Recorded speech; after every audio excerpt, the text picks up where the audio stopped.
মধ্যপ্রাচ্যে ইরান ও যুক্তরাষ্ট্র ইসরায়েলের চলমান সংঘাত নিয়ে বিশ্বজুড়ে প্রশ্ন উঠেছে। এই সংঘাত কতদিন স্থায়ী হতে পারে?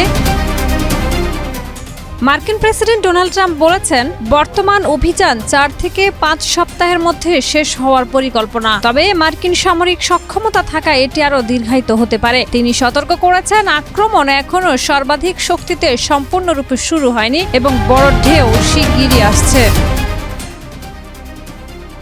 প্রেসিডেন্ট ডোনাল্ড ট্রাম্প ইরানের হামলার মাধ্যমে শাসন পরিবর্তন, পারমাণবিক অস্ত্র নির্মাণ রোধ এবং আঞ্চলিক হুমকি কমানোর লক্ষ্য রেখেছেন। ট্রাম্প দাবি করছেন, ইরানে হামলা ছিল যুক্তরাষ্ট্রের জন্য সেরা সুযোগ। তা এক অসুস্থ ও হুমকিপূর্ণ শাসন ব্যবস্থা থেকে মুক্তি দেওয়ার প্রচেষ্টা। এই হামলার নাম দেওয়া হয়েছে এপিক ফিউরি, আর ইসরায়েলের অপারেশনের নাম রোরিং লায়ন। আয়াতুল্লাহ আলী খামেনির মৃত্যুর পর তেহরানে গঠিত হয়েছে অস্থায়ী পরিচালনা পরিষদ, যেখানে প্রবীণ রাজনীতিবিদ আলী লারিজানি নেতৃত্ব দিচ্ছেন। নায়াসিনামাইড ও স্যালিসাইলিক সমৃদ্ধ লিলি ফেস ওয়াশ যা ফেসে ডেড স্কিন সেল দূর করে দেয় দ্বিগুণ ফাস্টার ব্রাইটেনিং। যদিও দেশ জুড়ে শোক এবং বিশৃঙ্খলা বিরাজ করছে, ইরান এখনও পুরোপুরি অচল নয়।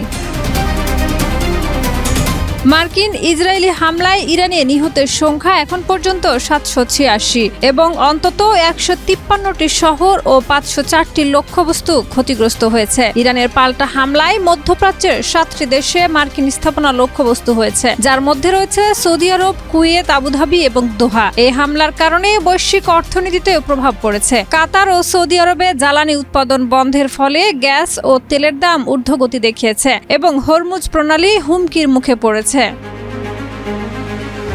ট্রাম্পের লক্ষ্য মূলত ইরানের পারমাণবিক ও ক্ষেপণাস্ত্র কর্মসূচি ধ্বংস করা, আঞ্চলিক হুমকি কমানো এবং শাসন পরিবর্তনের মাধ্যমে প্রভাব বিস্তার করা। তিনি প্রাথমিকভাবে বলেন, অভিযান 4 থেকে 5 সপ্তাহ চলবে, তবে সক্ষমতা অনুযায়ী এটি দীর্ঘ সময় পর্যন্ত স্থায়ী হতে পারে। ইসরায়েলের প্রধানমন্ত্রী বেনিয়ামিন নেতানিয়াহু মনে করেন, সংঘাত দীর্ঘস্থায়ী হবে না, তবে এটি কিছু সময় ধরে চলতে পারে।